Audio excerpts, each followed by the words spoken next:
ভাইরে ভাই, কে জানতো এত ভিড় হবে? আগে যদি জানতাম তাহলে আজকে বাসা থেকেই বের হইতাম না।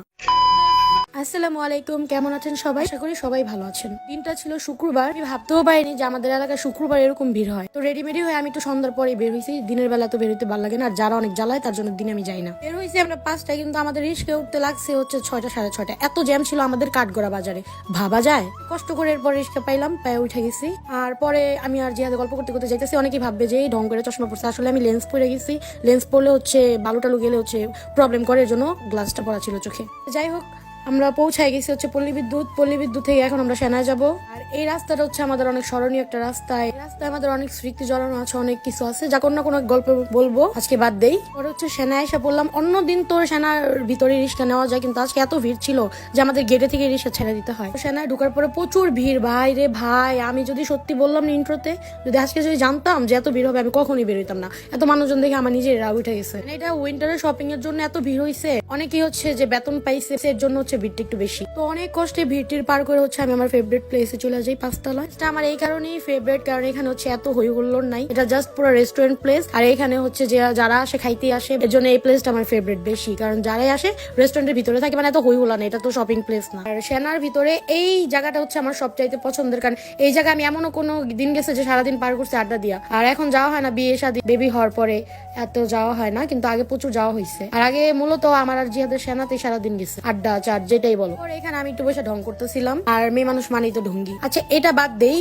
আমি বলতে চাচ্ছি যে এতগুলা রেস্টুরেন্ট আর এত ডাকাডাকি করে, ভাই ভাল লাগে না। এর জন্য হচ্ছে যেটা ডাকে নেয় আমাদের ওটার ভিতরে গেছি। আমরা মূলত হচ্ছে এত কিছু খাবো না, আমরা নিয়ত করে আসছি যে আমরা ঘুরবো ফিরবো, কিন্তু তাও ভাবলাম যে না খাইলে কেমন দেখায়, তো কিছু খায় নি হালকা পাতলা। আমি জিহাদরে বলতেছিলাম তুমি খালি আমার ভিডিও করে দাও, নিজের ভিডিও করবা না, চলো দুইজনে মিলে একটা ভিডিও বানাই। এখানে অন্য কেউ যায়নি যে আমাদের ভিডিও করে দিবে, তো আমার ভিডিও করতে হয়েছে, ওর ভিডিও আমার করতে হয়েছে। জিহাদ খুব কেয়ারিং, কেউ কেউ জানেন আবার কেউ কেউ জানেন না, তাই জানাই দিলাম। ও আমার থেকে বেশি কেয়ার আমার মেয়েরে করে, এটাই আমার জীবনের সবচাইতে বড় পাওয়া। আমারে করতে হবে না, আসলেই মা হয়ে যাওয়ার পর না বাচ্চাদের করলেই না মন শান্ত হয়ে যায়। আমারে করুক আর না করুক এটাতে আমার কিছু যায় আসে না, কিন্তু আমার মেয়েরে যে করতেছে এটাই আমি অনেক খুশি হয়ে যাই। যাক, এসব কথা বাদ দিয়ে আমি কথায় কথায় খালি ইমোশনাল হয়ে যাই। এখানে আমাদের খাবার চলে আসছে, তো জিয়াদের বলতেছিলাম তুমি খাও। আমার খাওয়াটা সিরিয়াসলি কেউ বিশ্বাস করবেন কি না করবেন, এটা আমি ওর ভিডিও করতে বলিনি, কিন্তু ও কইরা ফেলছে, এই জন্য আমি রাগ হয়েছি। আর অনেকে বলে না আমি বিয়ের পর মোটা হয়েছি, আরে ভাই তোমাদের বিয়ে হোক, একটা বাচ্চা হোক, নিজের সংসার হোক, দেখবো মোটা হও না, চিকন থাকো। একটা বেবি হওয়ার পর মানুষের মানে মায়েদের ক্রেভিংস, খাবারের যে ক্রেভিংস, সেটা অনেক বাইরে যায়।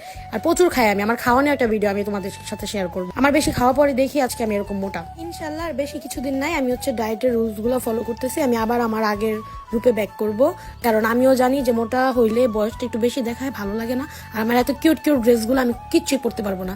মূলত আমি ড্রেসের জন্যই চিকন হবো, কারণ আমার এত সুন্দর সুন্দর ড্রেস, এত দামি দামি ড্রেস আমি কাউকে দিতেও পারতেছি না, আর আমি রাখতেও পারতেছি না, পরতেও পারতেছি না।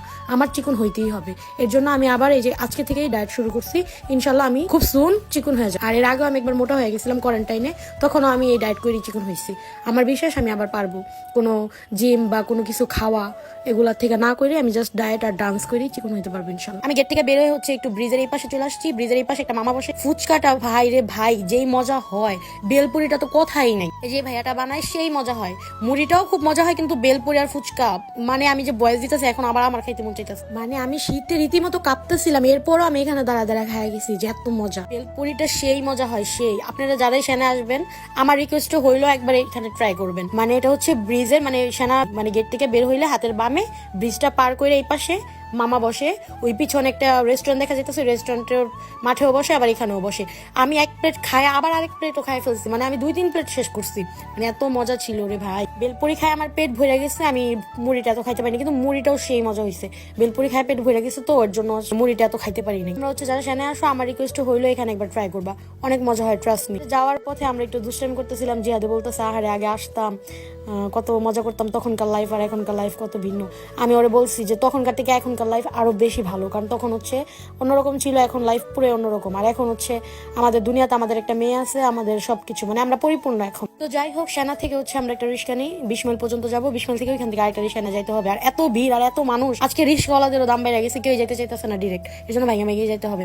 তো 20 মাইলে নামার পরে এই বাদাম, আর আমার না প্রচুর বাদাম ভালো লাগে, আমার যত পেট ভরে থাকুক আমি বাদাম দেখলে না রাস্তায় খাওয়া যাই, বাদাম আমার লাগবেই লাগবে। তো এখান থেকে আবার জিয়াদে বাদাম নিয়ে দিছে। এরপরে আমি পুরো অটোতে বসে খাইতে খাইতে বাসায় আসছি। তো বাসায় আসার তারপর আমার কলজার টুকরা আমার জান বাচ্চা দেখেন কিভাবে ললিপপ খাইতেছে। ওরে কোলে নিয়ে আমি 1.5 ঘন্টা একভাবে বসে খেলছি, ওরে মন ভরে আদর করছি, কারণ আমি অনেকক্ষণ ওর কাছে ছিলাম না। আর আমি যেখানেই যাই আমার মেরে নেই না, একটাই কারণ বলতে পারেন, হ্যাঁ জামাই নিয়ে ঘুরে বাচ্চাটারে নেয় না হ্যান ত্যান। আরে ভাই বাচ্চা নেই না কারণ বাহিরের ওয়েদারটা ওর হচ্ছে অনেক খারাপ ইফেক্ট পড়বে। আমরা নয় মানায় নিতে পারবো, ও তো বাচ্চা তো পারবে, ওর তো কষ্ট হবে। এর জন্য আমি বাইরের আবহাওয়াটা ওরা লাগাই না। আর এখন সিজন খুব খারাপ, ঠান্ডার সিজন, যাদের বেবি আছে তারা তো জানে। এর জন্য আমি ওরে সেফ জায়গায় রেখা যাই, হয় ওর নানুর কাছে রেখা যাই, নয়তো ওর দাদির কাছে রেখা যাই। আর ওর দাদির বাসাটা যেহেতু আমার ঘরের সাথেই, মানে আমার বিল্ডিং এর পাশের বিল্ডিং এ আমার শ্বশুর বাড়ি, তো এক পাশাপাশি যেহেতু, ওর জন্য সবসময় আমি আমার শাশুড়ির কাছে আমার মেয়ের রেখা যাই, কারণ এটা সেফ জায়গা। ওর দাদি ওর নানি ওর হচ্ছে সেফ জায়গা, আমি কোনো অপরিচিত কারো কাছে রেখা যাই না। আমি 2-3 ঘন্টা বা 4-5 ঘন্টার জন্য গেলেও আমার শাশুড়ি বা আমার মার কাছে ওরা রেখা যাই, কারণ ও সেফ থাকে আর আমি একটু রিল্যাক্সে বাইরে থাকতে পারি। আর কিছু না ভাই, যার মাথা তার ব্যথা। আমি তো মা, আমার থেকে মায়া মনে হয় না আমার থেকে ভালো ওরে কেউ বুঝবে, আর আমার থেকে ভালো ওর জন্য কেউ করবে। আচ্ছা যাই হোক, এগুলা বাদ। এটা আমার নতুন পেজ, আপনারা সবাই আমার পেজটাকে ফলো দিয়ে পাশে থাকবেন। আর হচ্ছে ফলো দিয়ে রাখলে আমার নতুন নতুন ভিডিওগুলো আপনাদের সামনে এমনি চলে যাবে। আর লাইক কমেন্ট শেয়ার করবেন। আল্লাহ হাফেজ।